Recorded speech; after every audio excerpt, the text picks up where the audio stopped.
Hi friends, ఈరోజు వచ్చేసి healthy బ్రేక్ఫాస్ట్తో మీ ముందుకు వస్తున్న ప్రాసెస్ చూసేసేయండి. ముక్కల గ్లాస్ పెసులు, కొద్దిగా మెంతులు, టీ గ్లాసుకు సగం స్టోర్ రైస్ వేసి 2-3 టైమ్స్ బాగా వాష్ చేసిన తర్వాత 3 గ్లాసులు నీళ్ళు పోసి ఓవర్ నైట్ అంతా నానబెట్టాలి. మార్నింగ్ లేచిన తర్వాత ఫ్రెష్ మిక్సీ పట్టుకోవాలి. మిక్సీ పట్టుకునేటప్పుడు ఏ ఇంగ్రీడియంట్స్ వేసుకోవాలో చూసేసేయండి. అల్లం, జీలకర్ర, ఉప్పు, పచ్చిమిర్చి వేసి మెత్తని పేస్ట్ తయారు చేసుకొని పక్కన పెట్టుకోండి. తర్వాత ఇప్పుడు ఉప్మా పల్లి చట్నీ ఎలా చేసుకోవాలో చూసేసేయండి.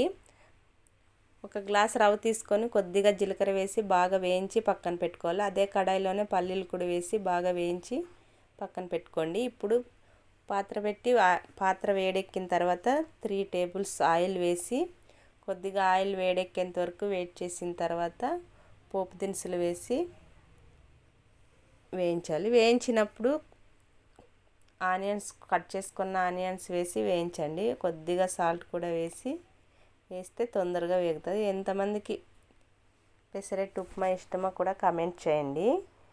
ఆనియన్స్ అన్నీ వేగిన తర్వాత పచ్చిమిర్చి, కరివేపాకు కూడా వేసి వేయించాలి. వేయించిన తర్వాత పల్లీలు కూడా వేగిపోయినా చూడండి. ఇప్పుడు ఆనియన్స్, పచ్చిమిర్చి, కరివేపాకు బాగా వేగిన తర్వాత సూజీ రవ్వ ఒక గ్లాస్ తీసుకున్నాం కాబట్టి అదే గ్లాస్తో 4 గ్లాసులు నీళ్లు పోయాలి. నార్మల్ రవ్వ ఉప్మాతో చేసేటప్పుడైతే ఒక గ్లాస్కి 2.5 గ్లాసులు నీళ్ళు పోస్తే సరిపోతుంది. కానీ సూజీ రవ్వతో చేసేటప్పుడు ఒక గ్లాస్కి 4 గ్లాసులు నీళ్ళు పోసినప్పుడే ఉప్మా పర్ఫెక్ట్గా కుదురుతుంది. సూజీ రవ్వతో చేసేటప్పుడు ఉప్మా కొద్దిగా కేర్ఫుల్గా చేయాలి. ఎందుకంటే ఎక్కువగా ఉండలు కట్టే అవకాశం ఎక్కువ ఉంటుంది కాబట్టి దగ్గరుండి కొద్దిగా కేర్ఫుల్తో చేస్తే ఉప్మా పర్ఫెక్ట్గా వస్తుంది. ఇప్పుడు నీళ్ళు పోసిన తర్వాత ఉప్పు వేసుకోవాలి. ఉప్పు వేసుకొని ఒకసారి చెక్ చేసుకొని ఉప్పు ఏమైనా తక్కువ అనిపిస్తే మళ్ళీ ఉప్పు వేసుకొని మూత పెట్టేసుకోవడమే. మీలో ఎంతమంది ఫస్ట్ టైం చేసినప్పుడు ఉప్మా సూజీ రవ్వతో చేసినప్పుడు చెడిపోయిందో కూడా కామెంట్ చేయండి. కొద్దిగా ఉప్పు తక్కువైంది, అందుకే మళ్ళీ వేస్తున్నాను. వేసిన తర్వాత ఒకసారి కలిపి మూత పెట్టేయడమే.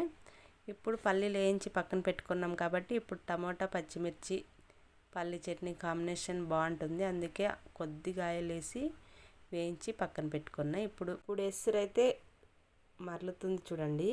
ఒకసారి ఏమైనా ఇప్పుడు డౌట్ అనిపిస్తే ఇప్పుడే చెక్ చేసుకోండి. ఏమైనా మీకు సాల్ట్ తక్కువ అనిపిస్తే ఇప్పుడే చెక్ చేసుకొని ఒకవేళ తక్కువ అనిపిస్తే వేసుకోండి. నాకైతే పర్ఫెక్ట్ సరిపోయింది. ఇప్పుడు సిమ్లో పెట్టుకొని స్లోగా రవ్వ పోస్తూ కలుపుకోవాలి. ఎందుకంటే ఉండలు కట్టే ఛాన్స్ ఉంటుంది కాబట్టి స్లోగా కలుపుతూ సిమ్లోనే పెట్టుకోండి. కలుపుతూ ఉంటే కట్టుకోకుండా లూజ్గా బాగా వస్తుంది ఉప్మా. ఒకసారి ట్రై చేయండి, ఇలా పర్ఫెక్ట్ వస్తుంది. ఇప్పుడు చూడండి, రవ్వ కలుపుతూనే ఉండాలి. మూత పెట్టినామంటే ఉండలు కట్టే ఛాన్స్ ఉంటుంది కాబట్టి మూత పెట్టుకోకుండా కలుపుతూ ఉంటే వాటర్ ఎక్కువ పోసినాం కాబట్టి ఉండలు కట్టే ఛాన్స్ ఏమి ఉండదు. ఆరిపోయిన తర్వాత గట్టిగా అవుతుంది. అందుకే ఒక గ్లాస్కి 4 గ్లాసులు నీళ్ళు పోసినప్పుడు పర్ఫెక్ట్ పెసరట్టు ఉప్మాల కాంబినేషన్కి బాగా సరిపోతుంది అనమాట. ఎందుకంటే ఇది సూజీ రవ్వతో చేస్తున్నాం కాబట్టి వాటర్ కన్సిస్టెన్సీ ఎక్కువ తీసుకుంటుంది. అందుకే ఒక గ్లాస్కి 4 గ్లాసులు నీళ్ళు పోయాలి, అప్పుడే పర్ఫెక్ట్ కుదురుతుంది. ఇప్పుడు ఫైనల్గా కొత్తిమీర వేసి కలుపుకోవాలి.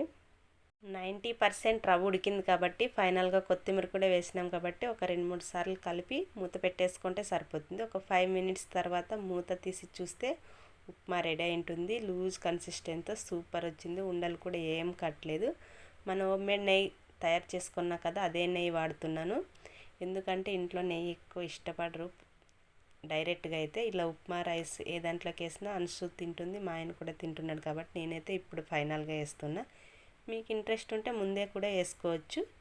ఇప్పుడు చూడండి, కన్సిస్టెన్సీ ఉప్మా పెసరట్లోకి ఎలా ఉండాలంటే ఇలా లూజ్ గరిటతో పెట్టుకుంటే జారి పడేటట్టు ఉంటే ఉప్మా పర్ఫెక్ట్ వచ్చినట్లు.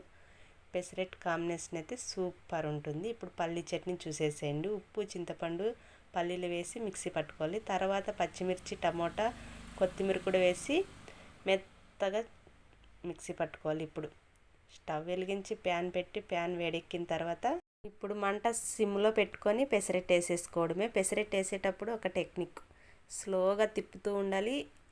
సాధ్యమైనంత వరకు పల్చాగా తిప్పాలి.